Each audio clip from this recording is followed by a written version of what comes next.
പ്രദോഷ സന്ധ്യയെ ചിരിച്ചു, മധ്യാഹ്ന സന്ധ്യയെ ജ്വലിച്ചു, സായം സന്ധ്യയെ കഴുകി, ത്രികാല സന്ധ്യ പോൽ നിൻജന്മം നീ തൊട്ടുണർത്തി. ഹൃദയ പൂക്കളിൽ നിറയുന്ന മധുവും മണവും അറിയാതെ ഒളിപ്പിച്ചു വെച്ചോ കാലം. നീ പോവുക നിൻ വഴിയേ, സഫലമീ യാത്ര, സഫലമീ യാത്ര. സ്വർഗദൂതിക നീ, ഭൂമിപുത്രി സർവം സഹേ. കർമ്മവീഥിയിൽ ഏകയാത്രിക സ്നേഹാദ്രേ, കർമ്മവീഥിയിൽ ഏകയാത്രിക സ്നേഹാദ്രേ.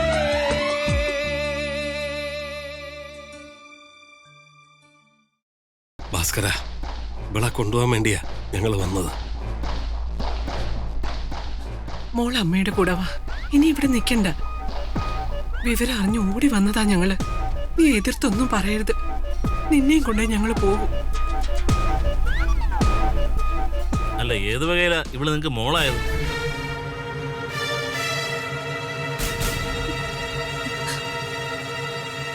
ഇവളെ എന്റെ ഇളയമ്മ യശോദയുടെ മോളാ, അല്ലയോടി?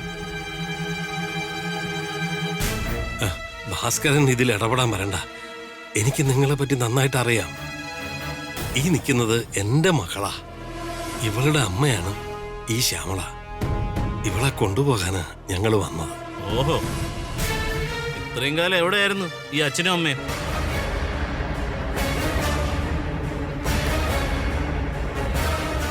എടോ, എന്റെ തള്ളയുടെ വീട്ടിൽ ഇവള് ഗർഭിണിയായി വന്ന് ഒരു കൊച്ചിനെ പ്രസവിച്ച് വളർത്തിയപ്പോ ഈ രണ്ടുപേരെ ഞാൻ കണ്ടിട്ടില്ലല്ലോ.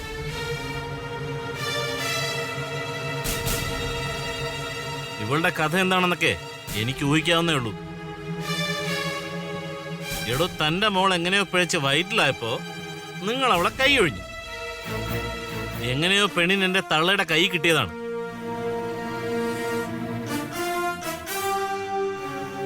എന്നിട്ട് എന്റെ തള്ള പറഞ്ഞുണ്ടാക്കി യശോദയുടെ മകളായി ഉള്ളത്. അല്ല, നാട്ടുകാർ പറഞ്ഞപ്പോഴേ എനിക്ക് മനസ്സിലായി ഇതിലെന്തോ തരികിട ഉണ്ടെന്ന്. ഇവൾക്ക് കെട്ടിയോനുമില്ല. ഇവളെ എവിടെയോ വെച്ച് കണ്ട് എന്റെ അമ്മ കൂട്ടിക്കൊണ്ടു വന്നതാ. ഇപ്പോ ഇവളുടെ മോൾ IAS കാരിയാവുന്ന നിലയിലെത്തിയപ്പോ കയറി വന്നിരിക്കുക രണ്ടും കൂടി.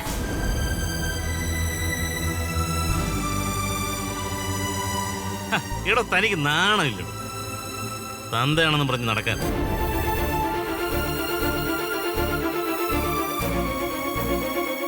നിങ്ങൾ കൈയൊഴിഞ്ഞ വീട്ടിലേക്ക് വരാനേ അവൾക്ക് മനസ്സില്ല. ആ പരിപ്പ് ഇവിടെ വേവിലിടോ. വേഗം സ്ഥലം വിടാൻ നോക്ക്.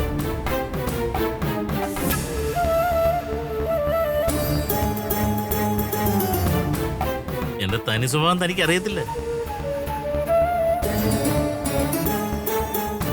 മോളെ, ഇയാള് പറയുന്നത് കേട്ടോ? നീ എന്താ മിണ്ടാതെ നിൽക്കുന്നെ?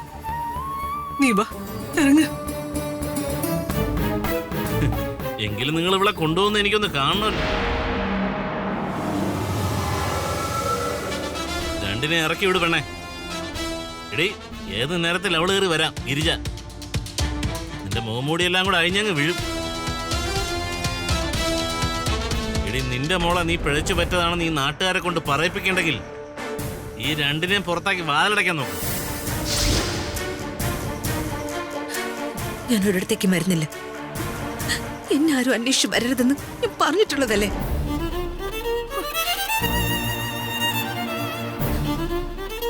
എനിക്കും എന്റെ മോൾക്ക് ആകെ ഉണ്ടായിരുന്ന ബന്ധു ശാരദമ്മയ. അവർ ഞങ്ങളെ വിട്ടുപോയി.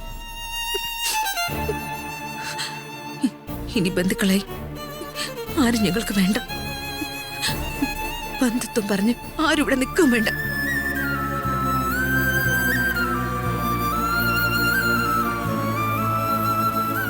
കേട്ടല്ലോ, മായയുടെ മോക്ക് IAS കിട്ടിയോണ്ടല്ലേ നിങ്ങൾ രണ്ടും കൂടി ഇങ്ങോട്ട് കയറി വന്നു. മറിച്ച് അവളുടെ മോളും അടുക്കള പണിക്കാരായി ജീവിച്ചിരുന്നെങ്കിൽ നിങ്ങൾ രണ്ടുപേരും കൂടി ഇങ്ങോട്ട് വരുമായിരുന്നോ? കൊച്ചുമോള് കളക്ടറാവാൻ പോകുന്നറിഞ്ഞപ്പോ നാണോ മാനല്ലാതെ കയറി വന്നിരിക്കുക രണ്ടും കൂടി.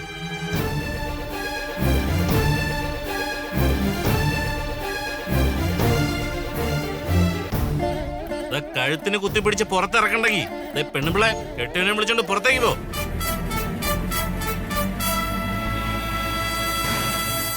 ഇനി ഇങ്ങോട്ട് വരരുത്.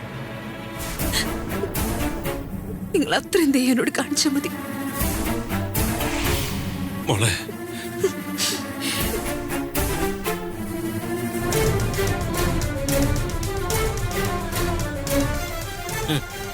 അവളെ ഞാൻ നോക്കിക്കോളാം. ഇവിടെ എന്റെ ഈ തള്ളയുണ്ടല്ലോ, അവരെനിക്ക് കണ്ടെത്തി വെച്ച പെണ്ണാ അവള്. ഇതിന്റെ ഇടയ്ക്കെങ്ങാനും കയറി കളിക്കാൻ വന്ന ഇനി നിന്റെ നിഴൽ ഈ പ്രദേശത്തെങ്ങാനും പതിഞ്ഞ നിനക്കറിയാലോ എന്നെ. നിനക്കറിയില്ലെങ്കിൽ അന്വേഷിച്ചാ മതി. നിന്റെ കാല് ഞാൻ വിട്ടും. ഭാസ്കരന് വാക്കൊന്നേ ഉള്ളൂ.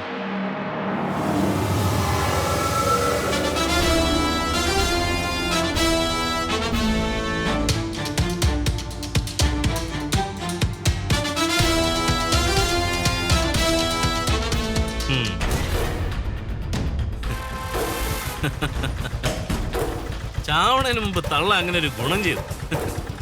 ആ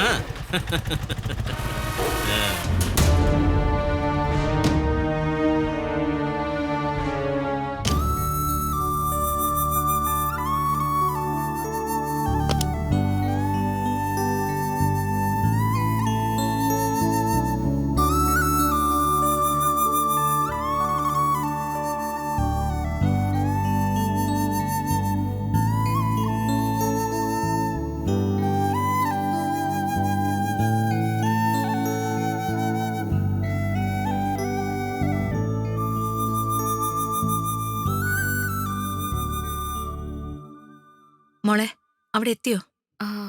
ഞങ്ങൾ എത്തി മായമ്മ. മായമ്മക്കറിയാണല്ലേ? അവിടെ ഗിരിജേച്ചി ഉണ്ടോ? അവരെത്രയെന്ന് വെച്ചാ ഇവിടെ ഇരിക്കുന്ന? കുട്ടികളുടെ കാര്യം നോക്കണ്ടേ? തനിച്ചായല്ലേ? അതോർത്തൊന്നും മോള് വിഷമിക്കണ്ട. ശാരദാമ്മയുടെ ചടങ്ങുകളൊക്കെ കഴിഞ്ഞു. തമ്പിസാറിന്റെ സഹായം ഉണ്ടായി. ഞാൻ തമ്പി സാറിനെ വിളിച്ചോളാം. മോളെ, താമസമൊക്കെ എങ്ങനെയാ? തൽക്കാലം ഒരു ഹോട്ടലിലാ താമസം അറേഞ്ച് ചെയ്തിരിക്കുന്നത്. ട്രെയിനിങ്ങിന് വന്ന കുട്ടികളെല്ലാരും ഇവിടെ ഉണ്ട്. ഇവിടെ പ്രശ്നമൊന്നുമില്ല. അല്ല, മായമ്മ ടെൻഷൻ ആവണ്ട. എന്റെ മായമ്മ കരയാണോ? മായമ്മയും തമ്പി സാറും തന്ന ഉറപ്പില്ലല്ലേ ഞാൻ ഇങ്ങോട്ട് പോകുന്നത്? ശാരദാമ്മയുടെ ചടങ്ങുകൾ കഴിയുന്നത് വരെ ഞാനിവിടെ നിൽക്കില്ല മോളെ. അതെന്താ? അത് കഴിഞ്ഞ് തമ്പി സാറിന്റെ വീട്ടിലേക്ക് പോകുന്നല്ലേ പറഞ്ഞത്? അത് വേറൊന്നുമല്ല. ശാരദാമ്മയുടെ മോൻ വന്നിട്ടുണ്ട്.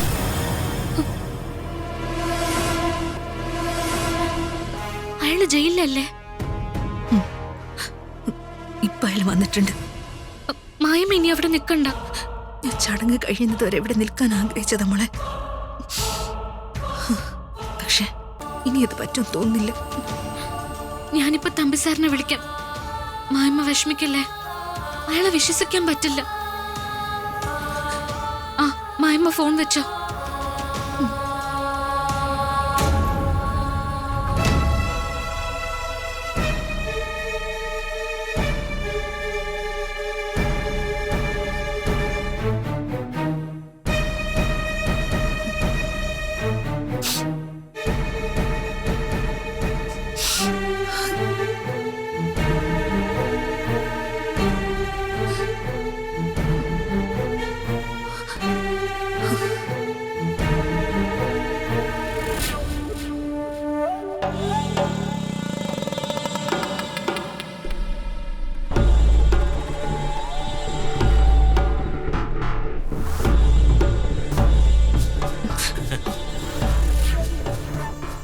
വിഷമിക്കണ്ട. അവരോട് നീ അത് തന്നെ പറയണം. നീ രക്ഷപ്പെട്ടെന്നറിഞ്ഞപ്പോ വന്നേക്കുവാ. നാണം കെട്ട് പോയില്ലേ? നിനക്കൊരു ജീവിതം ഉണ്ടാക്കി തന്നതേ എന്റെ തള്ളയാ.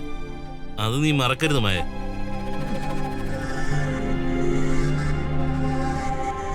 ഇനി ഞാനൊന്ന് ഒതുങ്ങി ജീവിച്ചാലോന്ന് വിചാരിക്കുക. സത്യത്തിൽ എന്നെ നിയന്ത്രിക്കാൻ ആരും ഇല്ലാതായിപ്പോയി. അതുകൊണ്ടാണ് ഞാൻ ഇങ്ങനെയൊക്കെ ആയിപ്പോയത്. ഞാനിവിടുന്ന് പോകാനുള്ള കാരണമൊക്കെ ശാരദാമ്മ നിന്നോട് പറഞ്ഞിട്ടില്ലേ? എന്നോട് അങ്ങനെയൊന്നും പറഞ്ഞിട്ടില്ല. മടുത്തടി പെണ്ണെ. എനിക്ക് ഒരു കുടുംബമായിട്ട് ജീവിക്കണം. ശാരദാമ്മ ഇല്ലാതായി പോകുന്ന കരുതി നീ വിഷമിക്കണ്ട. നിന്റെ കാര്യങ്ങളൊക്കെ ഞാൻ നോക്കിക്കോളാം.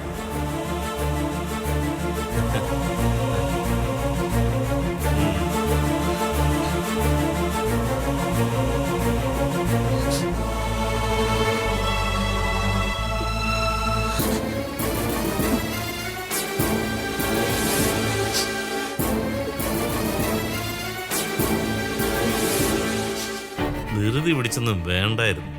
ആ ഇവിടെ തന്നെ ഉണ്ടല്ലോ. ആദ്യം ഇവൾക്കൊരു മനസ്സുണ്ടാക്കിയെടുക്കണം.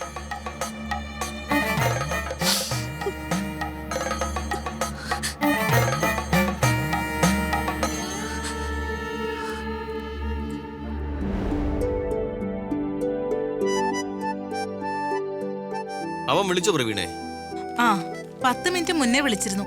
അവര് ഹോട്ടലിലെത്തി. ചേട്ടനെ വിളിച്ചില്ലേ? എയർപോർട്ടിൽ ഇറങ്ങിയ സമയം വിളിച്ചു, പിന്നെ വിളിച്ചില്ല. ഹൗസ് ലച്ചു, ആ ഷോക്കിൽ നിന്ന് അവൾ റിക്കവർ ആയോ? ആ യാത്ര കഴിഞ്ഞപ്പോ അവൾ അതൊക്കെ ഉൾക്കൊണ്ടെന്ന് അവൻ പറഞ്ഞത്. പിന്നെ സഞ്ജു ആശ്വസിപ്പിച്ചിട്ടുണ്ടാവുമല്ലോ. അവൻ കാണിക്കുന്ന കെയർ ദിനേശേട്ടൻ അറിയാലോ. നമ്മളതിന് ഒത്താശ ചെയ്തിരിക്കല്ലേ. തമ്പി സാർ വിചാരിച്ചതുകൊണ്ട് അവള് പോയി. വല്ലാത്തൊരവസ്ഥയായി പോയി. ആക്സിഡന്റ്, അതിന് പിന്നാലെ മരണം. സങ്കടം തോന്നുവാ. പറഞ്ഞു തീർന്നില്ല. സഞ്ജുവിന്റെ കോള. ആ മോനെ, സുഖമായി എത്തിയല്ലോ. നിങ്ങൾ ഹോട്ടൽ റൂമിലെത്തിയ വിവരമൊക്കെ മമ്മി പറഞ്ഞു. അത് ഡാഡി, ഒരു പ്രശ്നമുണ്ട്. ലച്ചു ആകെ ടെൻഷനില്ല. എന്താ മോനെ പ്രശ്നം? പ്രശ്നം ഇവിടെയല്ല, ലച്ചുവിന്റെ വീട്ടിലാ. അവള് വീട്ടിൽ വിളിച്ചിരുന്നു. ലച്ചുവിന്റെ വീട്ടിൽ ശാരദമ്മയുടെ മകൻ എത്തിയിട്ടുണ്ട്. അയാളൊരു ക്രിമിനലാണത്രേ. കൊലക്കുറ്റത്തിന് ജയിലിൽ കിടന്ന ആളുവാ. ലച്ചുവിന്റെ അമ്മ ഭയപ്പെട്ട് അവിടെ കഴിയുന്നേ. അവൾ അമ്മയെ സമാധാനപ്പെടുത്തിയെങ്കിലും വലിയ ടെൻഷനില്ല. ഓ മൈ ഗോഡ്, എങ്കിലത് വലിയ പ്രശ്നമാണല്ലോ മോനെ. എന്താ?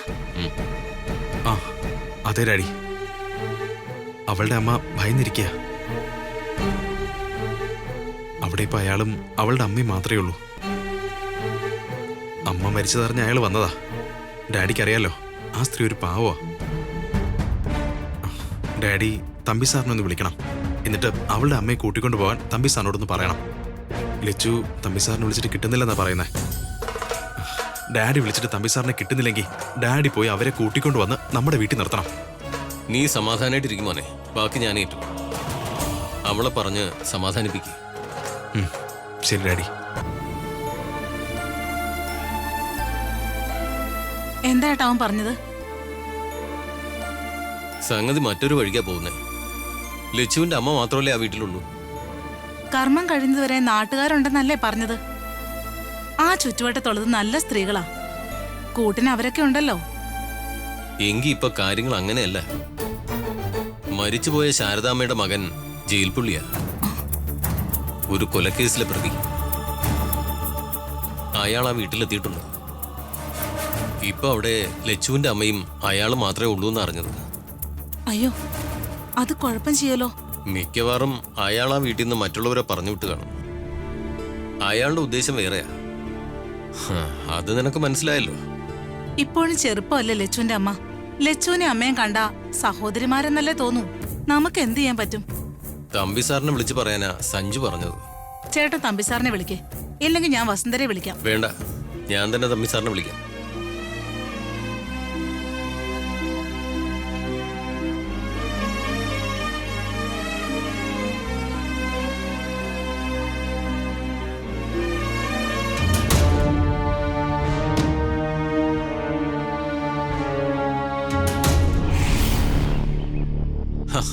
ഇനി എന്താ സുഗത ഒരു പരിഹാരം? അവളെ അവിടെ നിർത്തിയിരിക്കുന്നത് ആപത്താണ്. താനീ പറഞ്ഞത് വെച്ച് നോക്കുമ്പോ ഈ ചെവള ഭാസ്കരൻ എന്തിനും മടിക്കാത്തവനാ. അവന്റെ കയ്യിലാ ആ പാവം തന്റെ മോള് ചെന്ന് വിട്ടിരിക്കുന്നത്. ഞാൻ എന്ത് ചെയ്യാനാ മോഹനേട്ടാ? ഞാനും ശ്യാമളയും എന്റെ കഴിവിന്റെ പരമാവധി പറഞ്ഞു നോക്കി. അവള് വരാൻ കൂട്ടാക്കുന്നില്ലെന്ന്. പിന്നെ ഭാസ്കരന് എല്ലാ വിവരവും അറിയാം. ഇങ്ങനെ ഒരു പ്രശ്നം വരുമെന്ന് നമ്മൾ ആരെങ്കിലും അറിഞ്ഞതാണ്? നാട്ടുകാരെ കൂട്ടുപിടിച്ച് പെണ്ണിനെ അവിടെ നിന്ന് ഇറക്കണം. പറ്റിയില്ലെങ്കിൽ പോലീസിനെ വിളിക്കണം. CIA എനിക്കറിയാവുന്ന ആളാ, ഞാൻ വിളിച്ച് പറയാടോ. അത് വേണ്ട. സുഗതൻ എന്താ പറയുന്നത്? പെണ്ണിനെ അവന്റെ കയ്യിൽ വിട്ടുകൊടുക്കാനാണോ? താൻ എന്ത് ധൈര്യത്തിലാണോ ഈ സംസാരിക്കുന്നത്? എന്റെ സുഗത, നിന്റെ മോളെ നിന്റെ വീട്ടിലേക്ക് കൊണ്ടുവരാൻ പറ്റിയ സന്ദർഭം ഇത്. ഇനി നാട്ടുകാരെ പേടിച്ച് നീ അത് വേണ്ടാന്ന് വെക്കരുത്. 2 വർഷം കഴിയുമ്പോഴേ അവളുടെ മോള് കളക്ടറായിട്ട് വരേണ്ടതാ. അതൊന്നും തനിക്ക് വേണ്ടെന്നാണോ പറയുന്നത്? വേറെ ചില പ്രശ്നങ്ങളുണ്ട് മോനേട്ടാ. ആ നാട്ടുകാരെല്ലാം അവളെക്കുറിച്ച് ധരിച്ചിരിക്കുന്നത് ശാരദാമ്മയുടെ അനിയത്തിയുടെ മോളാണെന്നാ. പക്ഷെ ഭാസ്കരനറിയാം അത് കള്ളമാണെന്ന്. ഭാസ്കരൻ ഈ വിവരം നാട്ടുകാരോട് വിളിച്ചു പറഞ്ഞ മായ ഇതുവരെ ഉണ്ടാക്കി വച്ചിരിക്കുന്ന മാനം മുഴുവൻ നഷ്ടപ്പെടും. ഇപ്പൊ അവളെ സ്നേഹിക്കുന്ന നാട്ടുകാര് അവളെ കൈയൊഴിയും. പിഴച്ചവളെന്നുള്ള പേരവൾക്ക് വീഴും. ഭർത്താവ് അവളെ ഉപേക്ഷിച്ച് ഗൾഫിൽ വേറെ ഏതോ ഒരുത്തിയുടെ കൂടെ ജീവിക്കുന്ന ഇപ്പൊ നാട്ടുകാരുടെ മുന്നിൽ വരുത്തി തീർത്തിരിക്കുന്നത്. ലച്ചുവിനും ഭാവിയിൽ അതൊരു അപമാനമാവില്ലേ? എങ്ങനെ ഞാൻ അവളെ അവളുടെ മോളെയും ദ്രോഹിക്കും? അവിടെ എത്തിയപ്പോ തന്നെ കാര്യങ്ങൾ കൈവിട്ടു പോയെന്ന് എനിക്ക് മനസ്സിലായി. അതും ശരിയാണല്ലോ. അതെ, അവനെ ഒതുക്കാൻ എന്തെങ്കിലും വഴിയുണ്ടോ സുഗത? അതൊക്കെ നടപ്പുള്ള കാര്യമാണോ? അത് അവന്റെ വീടാണ്. ഒരേത്തന് അവൻ പക്ക ഗുണ്ടയുമാണ്. ഞാൻ അന്വേഷിച്ചതാ. കൊച്ചിയിലേതോ ഹോട്ടൽ മുതലാളിയുടെ കൂടെയായിരുന്നു അവൻ. അവൻ അയാളുടെ ബലം കൈയാണെന്ന് തന്നെ പറയാം. കൊലക്കേസിൽ അകത്ത് കിടന്നിട്ട് വന്നതാണെന്നോ? മായ അവിടെ ചെന്ന ശേഷം അവൻ നാട്ടിലേക്ക് വന്നിട്ടുമില്ല. മൊത്തത്തിൽ പ്രശ്നങ്ങളാണല്ലോ സുഗത. എന്റെ ഇപ്പോഴത്തെ പേടി അവ എന്റെ മോളെയും കൊണ്ട് കൊച്ചിയിലോട്ടെങ്ങാനും പൊക്കളയുമെന്ന. ആ വീട്ടിൽ പിന്നെ വേറെ ആരാ ഉള്ളത്? അവളോട് കാര്യം പറയാത്തെന്താ? അവൾക്ക് ബന്ധുക്കളും സ്വന്തക്കാരും ആരും ഇല്ലെന്നും പറഞ്ഞ് മുറി കയറി വാതിലടച്ചു കളഞ്ഞു. ആ സമയത്ത് ഭാസ്കരന്റെ നിപ്പും ഭാവം കാണുമായിരുന്നു. എന്തെങ്കിലും മിണ്ടിക്കഴിഞ്ഞാൽ അവൻ അപ്പൊ എന്നെ തല്ലും. അങ്ങനെയായിരുന്നു നിൽപ്പ്. ഇനിയിപ്പോ ഇത് ചെന്ന് പറയാൻ തമ്പിസാർ മാത്രമേ ഉള്ളൂ. അയാൾ എന്തെങ്കിലും ചെയ്യൂ? അവരൊക്കെ വലിയ ആൾക്കാരല്ലേ സുഗത? ആ, എന്തായാലും സുഗതം പോയി തമ്പിസാറിനെ ഒന്ന് കണ്ടു നോക്ക്. എന്ത് പറഞ്ഞ് ഞാൻ അവിടെ പോകും? അവൾക്ക് ഇങ്ങനെ ഒരു അച്ഛനുണ്ടെന്നുള്ള കാര്യം അയാൾക്കും അറിയില്ല. എല്ലാത്തിനും ഒരു വഴിയുണ്ട്. ഇങ്ങനെ സങ്കടപ്പെടാതെ. ദാ, നീ പോയി വണ്ടി എടുത്തിട്ട് വാ, ഞാൻ നിന്റെ കൂടെ വരാന്നേ. ആ, തമ്പിസാറിനെ കാണാൻ കഴിഞ്ഞ കാര്യങ്ങൾ ഞാൻ അവതരിപ്പിച്ചോളാം. ആ, ചെല്ല്, നീ പോയി ഓട്ടോ എടുത്തിട്ട് വാ. പോയി ചെല്ലെന്നേ.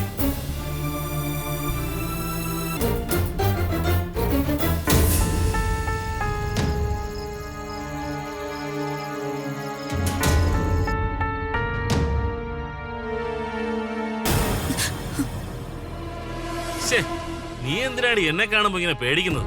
എടി, ഞാൻ അമ്മയുടെ മോനല്ലേ. നീ പേടിക്കൊന്നും വേണ്ട. എടി കൊച്ചെ, നിന്നെ ഞാനൊന്നും ചെയ്യില്ലെന്നേ. പിന്നെ നിന്റെ ആൾക്കാരുടെ ഉദ്ദേശമൊക്കെ നിനക്ക് മനസ്സിലായല്ലോ. എടി, നിന്റെ മോള് നല്ല രീതിയിൽ എത്തിയപ്പോ അവർക്ക് നിന്നെ വേണം. അതിനാ അവരെല്ലാം കൂടി ഇങ്ങോട്ട് വന്നത്. പക്ഷേ നീ അതിനൊന്നും കൂട്ടാക്കില്ലെന്ന് എനിക്കറിയാലോ. നിന്റെ മോളിനെയാണ് അങ്ങോട്ട് വരുന്നത്. അവള് വരാൻ 2 വർഷം കഴിയും. എടി, എന്റെ തള്ളയുടെ സങ്കടം ഞാൻ നന്നായി ജീവിക്കാത്തല്ല. അവര് മരിച്ചപ്പോഴങ്ങനെ ഒരു സങ്കടം മനസ്സിലുണ്ടാവും. എന്തൊക്കെ പറഞ്ഞാലും മോനൊരു ജീവിതം ഉണ്ടാവാൻ ഏതൊരമ്മയടി ആഗ്രഹിക്കാത്ത. ഞാന് എങ്ങനെ ആയെന്ന് ഞാൻ നിന്നോട് പറയാം. ഇനി നീ അത് അറിഞ്ഞിരിക്കണം. എടി, എന്റെ അച്ഛൻ എന്റെ അമ്മയെ ഒരുപാട് ഉപദ്രവിക്കുന്ന കണ്ടാ ഞാൻ വളർന്നത്.